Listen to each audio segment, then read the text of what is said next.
जय जगन्नाथ सांग मैंने आज गोटे नुआ रेसिपी आपन को स्वागत। आज रेसिपीटी हूँ शीत दिने सब बड़े आवेलेबल होता मूला से आज तैयारी करवा मूलार बरा। जो सान पिला माने भी खाऊ नथिबे मूला बरा मूला तांको एभली करके देबे आराम से खाते। प्रथमे किछि मूला को एमती ग्रेट्रे कोरी नै जिबा चाउल तादरे किछि अदा रसुण पियाज जीरा आ शुखला लंका बतुरा देथिबा एई भली भाबरे आपण ताको कोरिकी नै जिबे।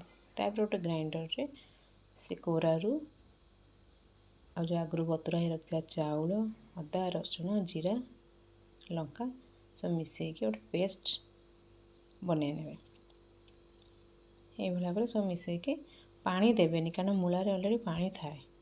तापरे सेतरे किछि बेसन लुण आ हळदी देदबा ताको भल से मिसई दबा। तापर एभली गोटे तावा गरम करी तापर तेल किछि देदबा से जो आण बा पिठू ताको जहाँ आपन कहउथिबे ताको नेकी बरा शेप रो छोट छोट करी जेंदे हम पिठू करे सब से टाइप रो छोट छोट करके ना दे देबे। तो चला परे दी पटे भल से ताको सेकी नेबे।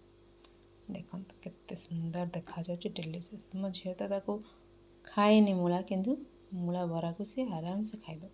जय जय।